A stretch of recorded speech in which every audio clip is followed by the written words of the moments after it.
My normal service, I was the PA of the chief rabbi of the IDF. It was basically office work. From there, I move on to reserves. And my reserves, the last 10 years, was 1 day a year, literally 1 day a year, koshering and preparing kitchens for Pesach, for Passover. And then I get this text message on October 8th, please come to Shura base. And I immediately say yes, not knowing what that means, never hearing of that base before, but understanding that I'm needed. And only when I get to the base, I start to understand what's going on here. Once I come to the base, I'm gathered with a group of about 20 other soldiers, and I'm giving this few words of explanation, preparation, telling me we're going to be experiencing some really difficult stuff, quite challenging, but something that we will have and will find the courage to go through. And with that, we start the work.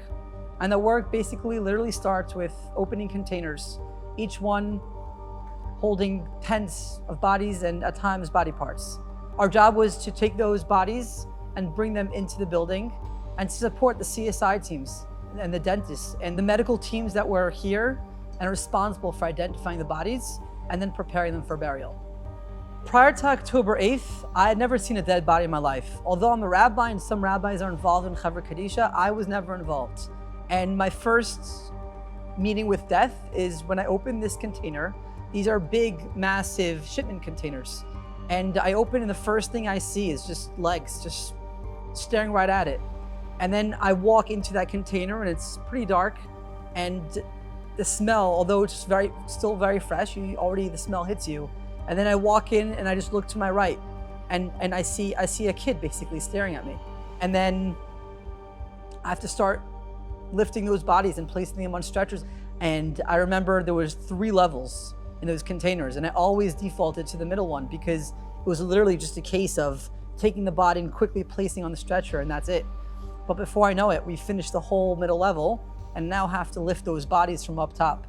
And you're looking at basically, as you could probably imagine, it's taking with your hands, and it's at that point where just the blood and the body liquid just start spilling on me, and it's just something I never really imagined. And it wasn't easy, and it's not easy. So it's Tuesday night, October 10th at about 11 p.m. And I reached this point where I generally started freaking out. I'm like, I've now been here since Sunday morning. I've seen awful things, nothing I could really ever imagine. Bodies, body parts, children, adults, everything. And I'm like, how is none of this causing me to cry? Am I a robot? Will I never be able to cry again? And it's at that point that they started bringing family members to come and identify their loved ones.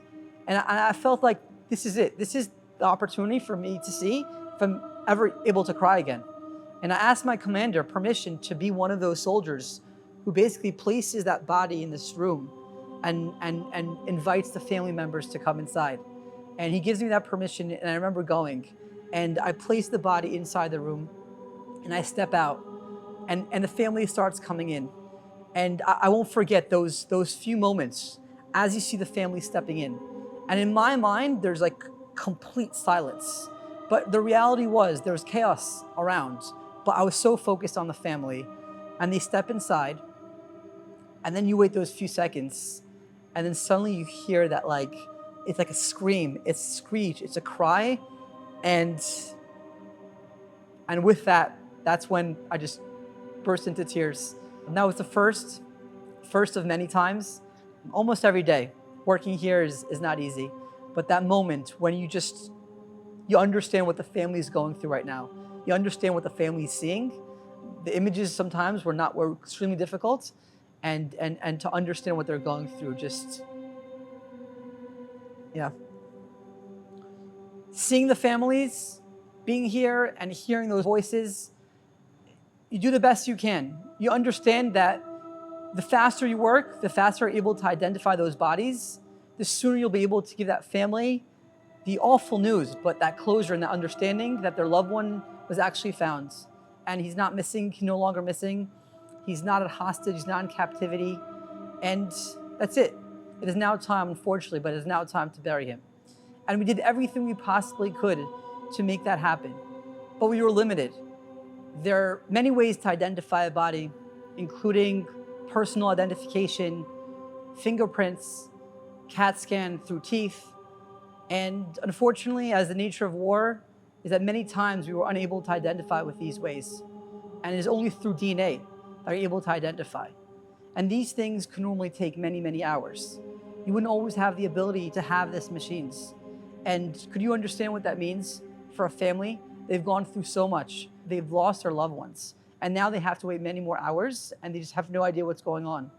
And that's where the FIDF came in. They donated to the IDF rabbinate, to our team, rapid DNA machines, which means that within hours, at times when it was otherwise impossible to identify these bodies, within hours we were able to get the full identification of these holy ones, of these loved ones.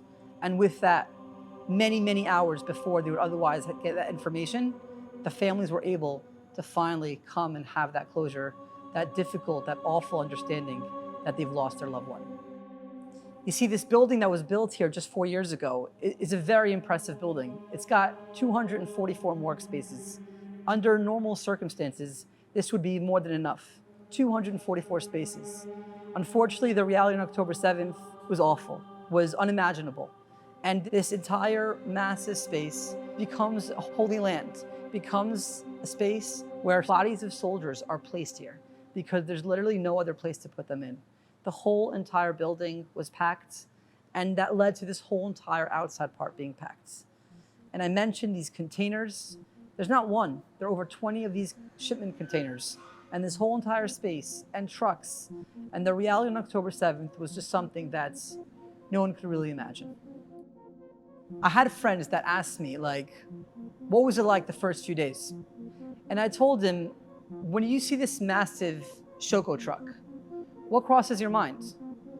And he tells me, what do you mean? It's chocolate milk. Like, what should I be thinking about? And I tell him, you see, that's the difference. Because to me, I personally can no longer drink chocolate milk. Because when I see a big chocolate milk truck, it's a truck reversing literally right into this space. And there's that big sticker on the truck saying Shoko Ba'oto. There's chocolate milk inside. And for a second I think, okay. And then I open the doors of the truck. And I'm not exaggerating. Blood just spills out of that truck. And then you see the whole entire truck packed with bodies, some piled one on top of the other. That all happened in this space, where I have this difficult job of standing on that truck and lifting body after body. That's to me this space. This is literally the entrance to heaven. From here, from those trucks, we start the identification process, where at the end of it, we bring them to burial. In the first days, perhaps it was a defense mechanism, I managed to not think much about my children, not think much about my family, and focus really on the job. But it was actually the first time I went back home after a week. For the first time, I played hide and seek with my son, Rabbi, 3 years old. He hides in the room and I go in looking for him. And I basically see this body. To me, it was like a body, covered by a sheet. My son had covered himself in a sheet. And I just burst out in tears. He didn't understand why. He had no idea what I'm doing. My kids don't know what I do, but I couldn't help but think of everything I saw. What kept me going is this deep understanding that, as difficult as it was, this was a tremendous privilege. You see, the Talmud says that those who die al Kiddush Hashem, those who die sanctifying God's name, are in this extremely high level spiritual status. They are like angels. And here I am, privileged, where others can't, in dealing with angels, in preparing them and taking them to Gan Eden, to the Garden of Eden. And it's this understanding that I'm dealing with what you would think to be just bodies, but these are actually holy spirits that are going directly to the Garden of Eden. And it's with that understanding that I was able to continue doing this difficult work. And it's because of that that the Jewish law says that those who die sanctifying God's name do not need any tahara, any purification taking place. You see, normally when someone passes away, there's a process of purification that takes place. But because these holy soldiers, male and female soldiers, because of their high spiritual level, the halakha says, Jewish law says, they don't need any purification. And they are literally buried in their bloody uniform and clothes. And like that, they go up to heaven. They go up to God.